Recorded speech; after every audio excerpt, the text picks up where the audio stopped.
Mo3 versus Yella Bezzy.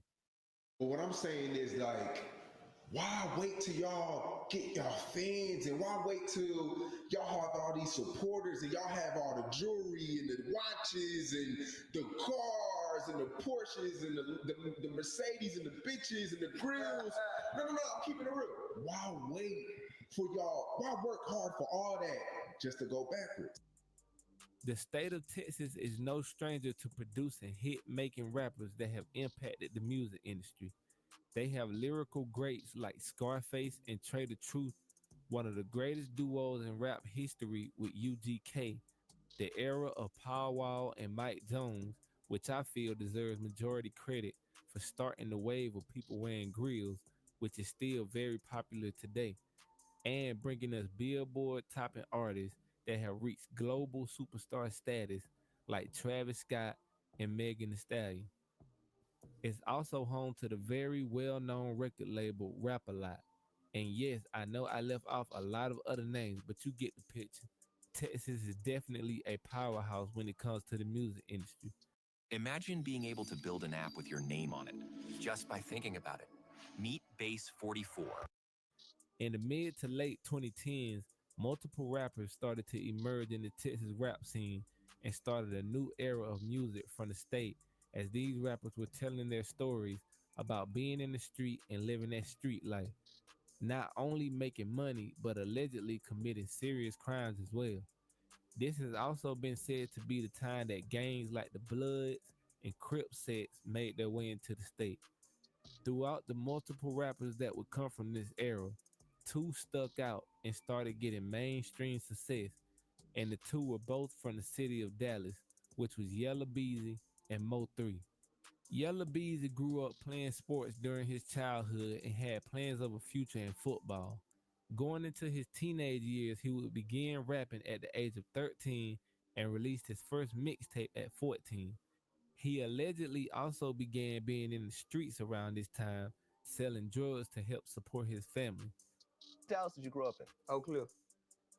Okay. And, you've talked about this in other interviews. You had a fairly hard upbringing.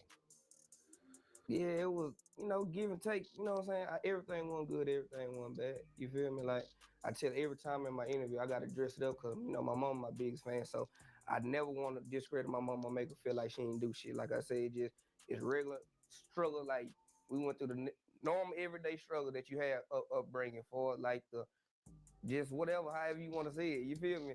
But, that ain't that what made us. That what made me. You feel me? So I appreciate everything I went through because it made me who I am now. You feel me? Well, you lost your dad pretty early on. Yeah. Yella would get his big break in 2017 when he released his hit single, That's On Me, which would make the Billboard charts. This led to him signing his first major record deal. He would later remix the song with major features from 2 Chainz, T.I., Rich the Kid, Lil Boosie, Young Jeezy, and fellow Dallas rapper and friend Trap Boy Freddy. His next Billboard charting single would be Back at It Again, featuring Gucci Mane and Quavo.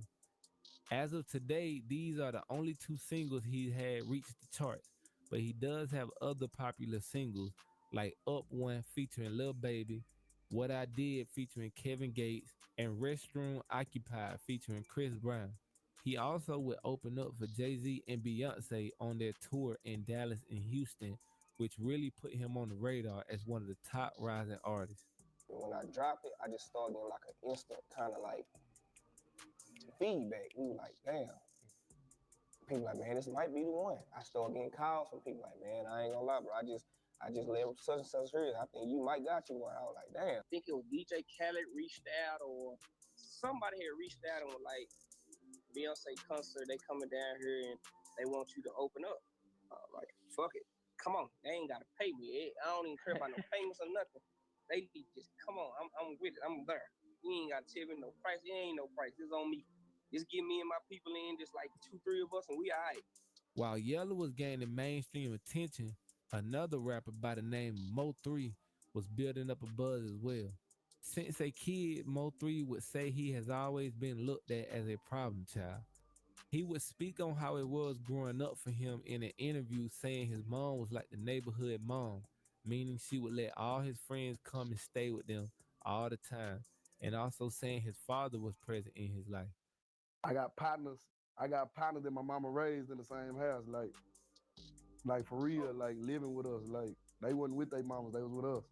So you had one of these moms, one of these, everyone kind of has these neighborhood moms that if you get in trouble or whatever, you could go stay with them. That was my mama. Yeah, like kids in the neighborhood that ran away from home, they end up at Mo3 house. They end up at my mama's house. Like she cooking. She don't even be knowing half the time. Like, why them boys in there? Like, they been over here for about 2 weeks now. They ain't where they mama at. She ain't, they hungry. She gonna feed them. Three would also get into the streets at a young age and would mention in an interview how he would steal his cousin's gun and began walking around the streets with it at the age of 12. Yeah, I had my first gun. I was 12. Yeah, I had a Deuce 5. I stole it from my big cousin. He doing 23 years right now. So you ended up stealing your cousin's gun, Yeah. and I guess you didn't even have the clip or nothing. It was I just ain't the had a gun by clip. itself. Oh, you watching me? Yeah, I ain't had a clip. That's real life. I ain't had a clip to that bitch though, but I had the gun though. So I thought that was cool enough. Throughout his teenage years, he would be in and out of juvie as he was being arrested several times on robbery and gun charges. I ain't actually started going to jail to like staying in there to like 14, like staying in there, like you know what I'm saying. So Okay, and what were you getting caught at like 14 for? my first case aggravated robbery, deadly weapon. Yeah, I got a lot of aggravated robbery. DSG presents your favorite classic fleece, the All-Star. It comforts you on your first day. He would later begin rapping after his dad encouraged him to do rap to help keep him out of trouble. It wouldn't take long for him to quickly start to gain a local buzz with the talent he had. With mixing street rap and a melodic sound, he would release his debut mixtape Shotters in 2014. Nearly 2 years later, he released Shotters Reloaded, which had several popular songs on it and caught the attention of well-known rapper Lil Boosie, who developed a close relationship with Mo3. They would release a collab album together that gave Mo3 his first taste of Billboard success. How did y'all like officially like link up? Like how did this I don't Boo and even this know how Mo3 happen? He had Redbird doing a little, what you were doing in the shoe store, doing taking pictures, meet and greet. Okay. I walked right in there. Boom, you know what I'm saying? Yeah, you the young, whoop, man, here and back, whoop. I'm talking about like, he put me on the stage at the Gas Monkey, I rock out, probably like next month, his brother TQ called, like, it was Monday, we was in the studio, I remember, it was Monday, he called like, what y'all doing, this weekend, like, I don't know, what's up? He like, what y'all doing next 2 days, like Wednesday, come out here, Boost gonna play out here. I'm for real, we ain't doing nothing. You know what I'm saying? Like, so boom, we fly out there, pick us up, meet everybody, T Jones family, everybody done rap about it. I'm telling my members, I already knew everybody. You know Right, so just from the songs and the from music. the songs, like real joke. Like, how they be like, oh my bad. You good? Oh yeah, but you know how people be like, I been telling every interview y'all see me do, how people be like, this is my favorite rapper every time they get somebody. Right. Ooh, now I say the same. He in all my articles, like from the labels to everything, like he's the first one. Like, I told him like, nah, you ain't my favorite rapper, you my favorite street nigga. Like, you know what I'm saying? Like, it's bigger than rap. You know what I'm saying? So like, I was ready, like, let's go. Like, you know what I'm saying? Through Mo3's career, he would make a name for himself with multiple mixtapes and singles that would gain a lot of streams and build him a big fan base. His only single to reach the Billboard charts would come after he would be shot and killed on an interstate in broad daylight, which was the single Outside. His album that dropped after his passing would also reach Billboard success.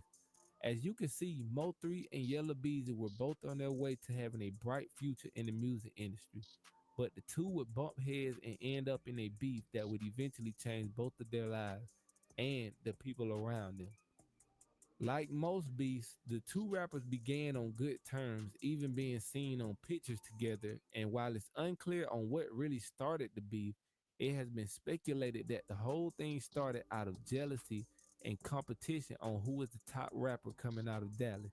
It's also rumored that it started over a female or because Yella was cool with other rappers that were also coming up in the area at the time that Mo3 had issues with, which was Go Yayo and Trap Boy Freddy. Trap Boy Freddy is another person who plays a big role in this beef, and he also was cool with Mo3 before the beef started. Trap Boy would say on an interview that him and Mo3 would fall out over Mo3 being mad that he was still cool and doing songs with Go Yayo after an incident happened at a club where allegedly Yayo and Mo3 along with their people would get into an altercation that turned into shots being fired and a person being killed. He was bad at me for still talking to Yayo, so that's what it was. Period. I ain't gotta stop talking to nobody. It is what it is. Right. And then, you know, we got all the stories coming from everywhere. You know what I'm saying? You got every story you know probably ever heard. Like, what the fuck? You was never choosing sides. I never cared about it. You know what I'm saying? Even like I told him, I don't care about nothing until you show me that is that, then that's what it is. There was also a song that was released called Pick Six that included Yella, Trap Boy Freddy, and Yayo that many people feel made Mo3 feel some type of way because he was left off the song and seemed as if they were all clicking up to go against him. Same old phone? Nah. Upgrade to the new Galaxy Z Fold 7. I've been working too hard. Have to take a vacation. Hutch, you're on. Wow, one of the hottest artists at the time, Mo3 was not on a Pick Six song with other hot artists. Fans wanted to know that. You can go on the video, scroll down to the oldest comments, and you can see that fans are asking, where's Mo3 at? So that was a valid question. Mo3 has said multiple times that he didn't think nothing of the song and wouldn't have wanted to be on it anyway. Despite all this, what seems to really have caused things between Yella and 3 to turn serious was when a close friend of Mo3 named Roy Lee would get involved going at Yella in multiple interviews, questioning his street rep and calling him out for a one-on-one fight. Yeah. Bitch, come on, ho. You from America. You from Oak Cliff, America. Bitch, don't fuck with us, ho. Till you come on up so we can rob you. Because you ain't really from over here, right? Nigga, Yellow Belly. Yellow Beezy, man.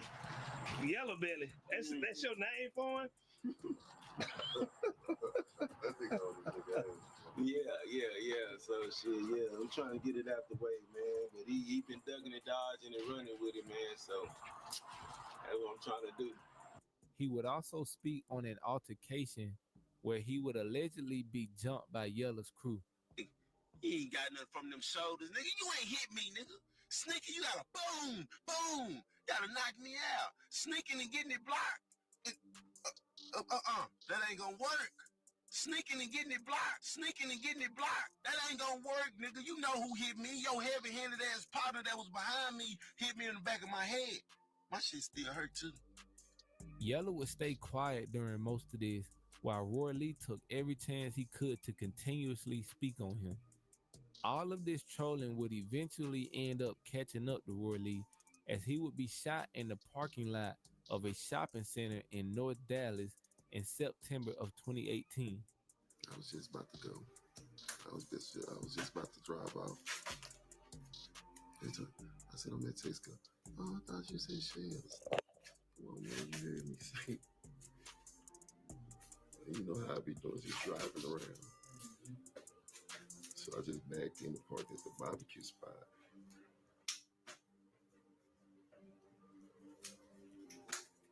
So obviously they seen me at Texaco. He said, because I was in Texaco for a little bit. Yeah, I'm just saying, I think they was watching me at Texaco. Because Texaco and Shells across the street, across from each other. He had a hoodie on. Because when I looked up. He would initially recover from the shooting, but would succumb to his injuries weeks later and pass away.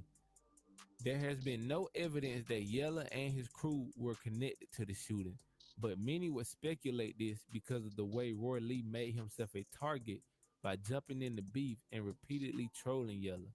And because only a day later, Yella would be the victim of a shooting that many feel was retaliation. Yella would survive the shooting and later in an interview would speak on the shooting and the death of Roy Lee, saying it had nothing to do with him and there's no connection between the two incidents. He would also say he feels he was targeted because of jealousy in the city, that Mo3 played a role in this alleged retaliation against Yella, and 3 would only add to these speculations through multiple songs where he would seemingly reference the shooting, like on the song 219 when he would say, "You heard about that rapper got shot on the tollway? Yella Beezy was shot on the Sam Rayburn tollway." He would also say in the song, "In the city they talking, they know what I did. I hit up that rapper, made him famous. He barely made it, but he won't again." I wasn't always here, but thanks to Purdue Global, I got my literal dream job. 3 years ago. This would just be one of multiple songs where he would give people more reasons to think that maybe he did have something to do with the shooting. He would also say in a live video responding to Yella saying on an interview that he doesn't know him by saying, "How you don't know me when you done felt me in my presence," which one could take as him insinuating he has done something to Yella, perhaps that shooting on the tollway. Why you get on Vlad TV talking about you don't know me? When you done felt me, you get what I'm saying? That way. You don't like, come on, man, you felt my presence before, sir. Tyler better tell him how I'm rocking, cause you already felt me. You did. Damn near died on that freeway, Lord help him. For real. It's a shame how Lil be stepping. Bitch, I'm a devil. During this time, 3 was also going back and forth with Trap Boy Freddy, who, as I mentioned earlier, is a close friend of Yella. They would go back and forth on live videos and social media posts, speaking on a situation when Mo3 actually went to Trap Boy's hood and called him out for a fight, and Trap Boy allegedly turned down the idea of fighting while holding a gun. On your block, I walked up to your store. I knocked on your motherfucking door. Matter of fact, I'm gonna keep it G. My partner knocked on your door, and I told him, because I was talking to the OG niggas right there. You know what I was telling them? Hey, that nigga, that nigga in there. I'm trying to scratch him down. They like, for real? I'm like, yeah, that's what I came over here for. I ain't strapped. I ain't got no burner, no nothing. I ain't got none of that. I'm finna punch him down real quick. We're gonna get this the other way. Boom. He come outside. What's up? What's up? Whoa, no, don't do no fight. I say, come on, blood. I said, ain't gonna take that long. No, don't do no fight. Post the whole video though, so they can see, what's going on. Nigga, fuck is you talking about? There would also be multiple incidents, with one being a brawl at the state fair between the two crews when Mo3's manager, Rainwater, was allegedly ambushed, which set off the fight. Hey, boy, you better get to the front. Your fighters are getting their head whipped. Shana, get your ass back here, dog. Oh, I finally got to hit a nigga with the motherfucking rings.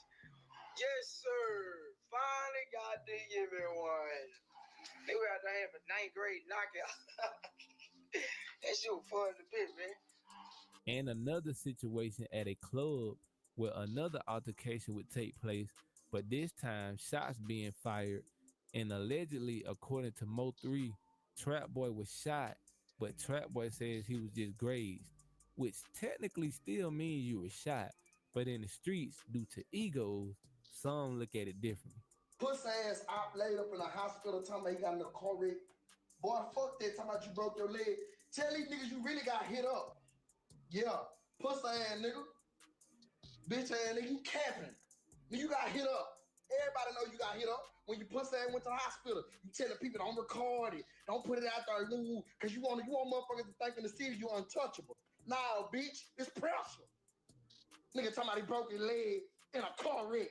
You goofy in the hoe. I bet your partner sitting up there looking like, bro, so he just gonna act like he ain't get shot? A couple weeks ago, he gonna act like nigga ain't hit him up and be live?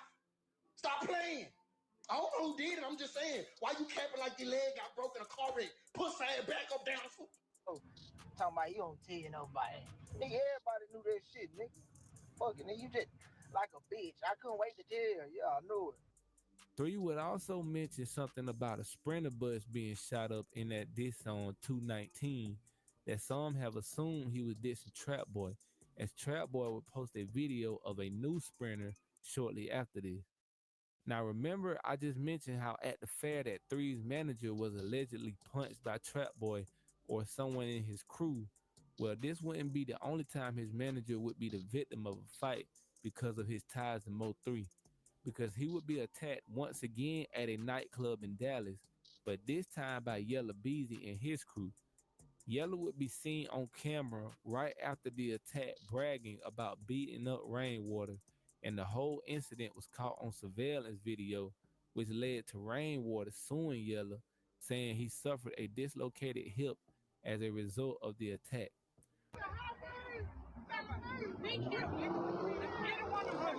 For real. That's what you do, baby. All the internet bumping ass shit.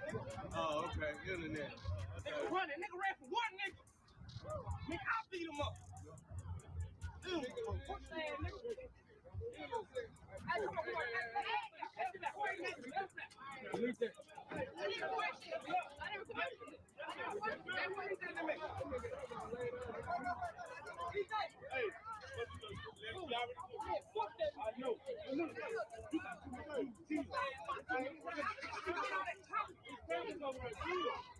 Mo 3 would go live and speak on this, saying Yella gets no respect for jumping a manager who is not from the streets.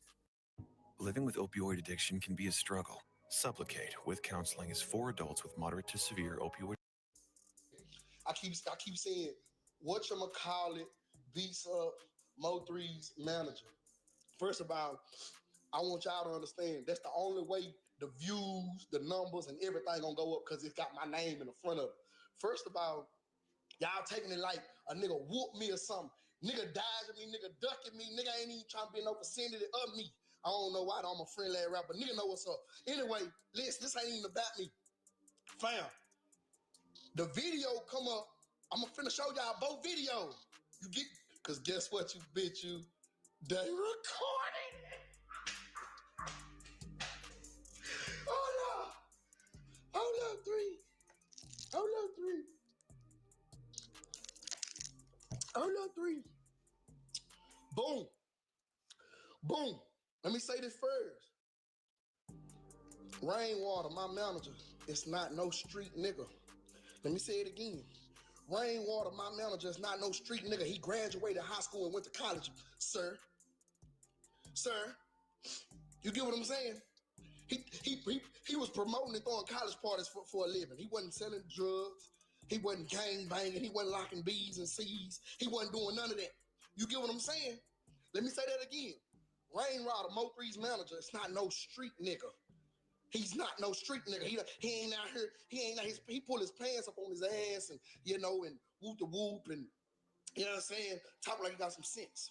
You get what I'm saying? You get what I'm saying? Let me break that down for y'all one more time. Rainwater is not no street nigga. And I can say this right now about my partner. I can say this right now about my partner because I tell him the same thing. He's scary. He's scary. Why is 5 niggas chasing down a scary ass nigga, man? Huh? You don't get no points for that. Then you walk back to the car talking about, yeah, I beat him up. I beat him up. After seeing multiple people who were tied to him become victims of several attacks, it wouldn't be long before Mo 3 himself became the victim, which would result in his demise. In November of 2020, Mo 3 would be targeted while on an interstate in Dallas. Once Mo 3 realized this, he would stop the car, get out, and go to the other side to perhaps get his gun. But the shooter would also stop his car, hop out, and run down on 3 in live traffic.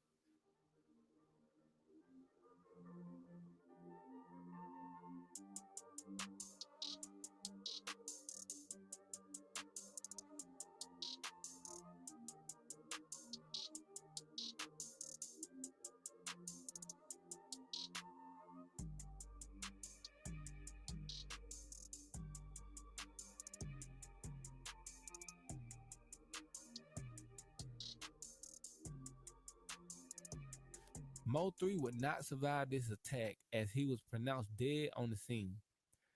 Trap Boy Freddy would go on live while on that same highway at the same time, wondering what had traffic backed up. Man, whoever got the motherfucking freeway blocked off need to get y'all shit together, dog. God damn. Nick can't even get on the fucking freeway. And all got the freeway blocked off all the way on Pope, dog. The fuck they got going? While some have felt like he was trolling, I feel it's impossible he could have actually known what had happened, because there is just no way he would make a risky move like that, knowing that the streets and police knew about their beef, and if he had anything to do with it, this would go down in history as one of the most insane self-snitching situations ever. He would, however, go on to make multiple diss songs about the shooting and speak about it on interviews. Some people felt like, oh, definitely. Some people felt like Trap Boy, let it go. Like, let it go, bro. It's over. It's never can be let go. You know what I'm saying? Like that's some people probably won't never understand that. You know what I'm saying? Like, how could you let go of your partner? How could you let go a nigga talking about your partner that was just dead? Like, how could you let go having to look out for your partner kids and shit like that? Talk to your partner and their mamas and shit. You watching multiple people cry. You see what I'm saying? So some people might understand, but they really just don't understand how for real that shit is. Like, I ain't sparing nobody's feelings. When nobody sparing our feelings, that shit went on 3 years. And they only talking about this little one funky year. They better let that shit go. Yeah. So how long are you gonna keep this shit going? Since the first day he dropped the first diss song. So you go on YouTube, wherever he put it at, and go look at the date, and that's how long I'm gonna do it. Payback, bitch. Internet a motherfucker. Everybody was laughing with him then. I ain't laughing no more. See, I never cared about this shit. I still don't. I'm gonna have money with or without. Trust and believe, honey. Yeah. Pussy bitch. Why you do that to Mo 3, bro? What I do to that nigga? I'm saying you making all them songs and shit, man. What? Let that man rest in peace, bro. Nigga, let that nigga rest in peace, nigga. Don't come on my motherfucking page. Yella would also go live soon after the shooting in a joyful mood, but not saying anything related to Mo 3 or his shooting. Hey, what's up, Brady? Yeah. Hold up. Ready? Nigga. Seen a nigga running down the street, boy. I done seen a nigga, he was running from the pipe. Year, new blessings. You understand me? We may do a hell of a year. You understand? Anybody that ain't for you, anybody that's going against you, everybody that's goddamn negative, you understand me? Ain't bringing no positive vibe. You know, in the words of Gucci, put that ass in the dirt, nigga. Damn. Yo, you did. Here we go. Take a toast. Imagine being able to build anything just by thinking about it. Meet Base 44, with a person like Mo 3 who was loved by many of his people and came from a street background, it wouldn't be a surprise that retaliation would follow, with it being reported that several shootings and murders had taken place days and weeks after his murder. Boosie, who I mentioned had a close relationship with Mo 3, would also become a victim of this aftermath when he would come to Dallas for a memorial for Mo 3 and would at some point get shot and rushed to the hospital. He would speak about this in an interview. Well, when you went back there after he passed away, you went over there and you got shot. Yeah. You know, and I guess you just woke up in the hospital.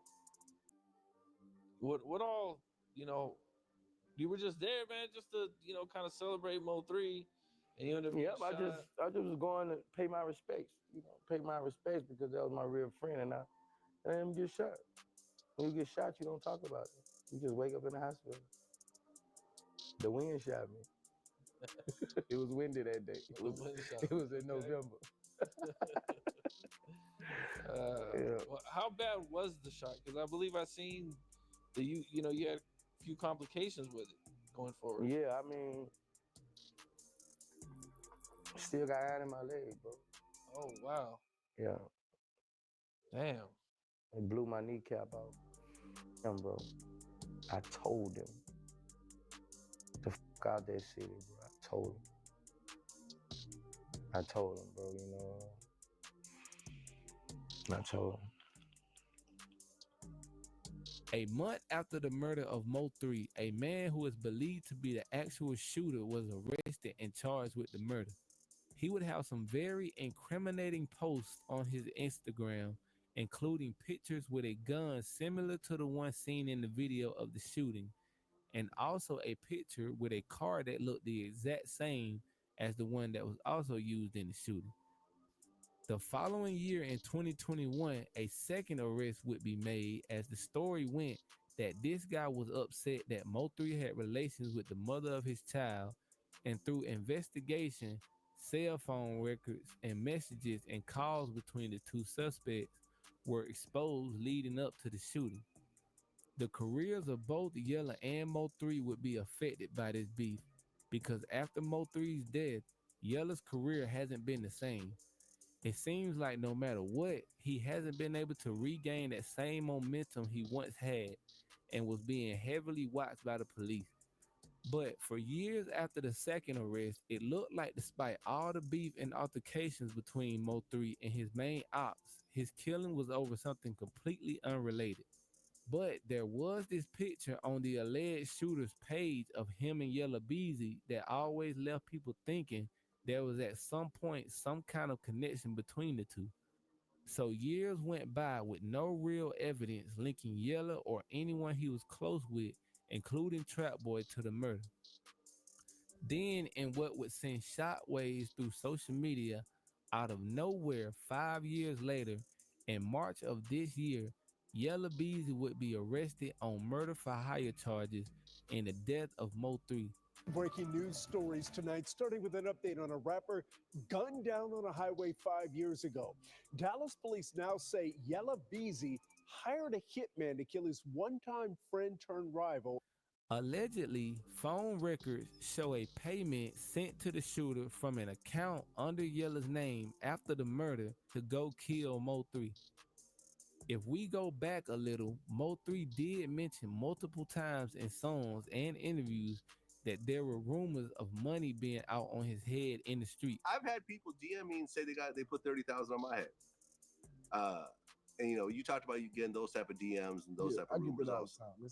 It's normal. It is. Unfortunately, you're right. It becomes normal after a while. It do become the first normal. time you see it, you're like, "What the fuck?" And then you're like, "Another one of these." Yeah, another one of these. Like somebody threatened my life. And remember when I said Trap Boy would put out multiple diss songs after the murder? Well, in the song Shirt, Trap Boy would rap the lyrics.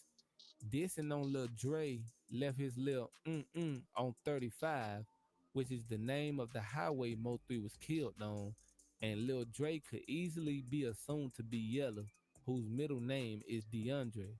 It was first rumored that Trap Boy was on the run after Yella was arrested, but he has since been in an interview denying these rumors. And so we'll just cut it out. You know what I'm saying? They say you on the run. Is that true? Hell no. Okay, I was just asking that what they say. That's that internet shit. Yeah, they were like, ask him, is he on the run? I'm like, I ain't seen nothing like that. That's crazy. Yeah. Yella was also granted bail and was released awaiting trial. The alleged shooter has also spoken out recently, as many people have assumed he snitched on Yella, but he has denied those claims and says that the charges against Yella are false. He also still stands on being innocent and alludes that he's basically taking the fall for someone else, choosing to stay loyal to the street code. I guess I just accept whatever comes. Nah, fact. Nigga, what was your nigga, like real nigga shit? I wanted to know, like, when you seen them motherfucking Yella Bees in court, nigga, what was your first thought? Like, I know, cause when I seen, I was like, really? Niggas lying. My first thought is niggas lying. And shit. One domino effect, shit. I ain't gonna say all of them because that's not true. You know what I'm saying? But shit, they don't look too good. Nah. And they trying to make something where it's not even that. Y'all trying to make this to this. You know what I'm saying? But hey, man, you know, they don't do what they want to do. They want to spend their money and do all that themselves. Nah, fact. Not nobody. So you mean so you ain't that mean you ain't telling then, right? Those who answer the call of the vagabond know that the best stories aren't about where you went. Hell no. That's what I'm saying. That's what I'm saying. Like you ain't telling. That's what I'm saying. But we all know who's But that's telling. what it's what you get for being loyal to the game and to niggas. You know what I'm saying? I haven't did nothing, but it is what it is. So it's over with. I'm ready to just go and get over and get my time and either shit. It does make you wonder, why would he wait 5 years later to now decide to involve Yella in the murder? Some have claimed that he did it maybe because Yella stopped contacting him and sending him money. But like I said, he denies having anything to do with Yella being arrested. This situation is far from over, and I'm sure more details will definitely be exposed as time goes by. This is yet another tragic story of two rappers who had great talent and were both on their way to success, but couldn't put the streets behind them, and has left one in the grave and the other fighting for his life over the murder. I really hope you look at these situations and learn from them. That the streets and beef and all of that stuff leads to one of two places: prison or the grave. Rest in peace to Mo3 and everyone else that has lost their life in this beef. This was the story of Mo3 versus Yella Bezzy.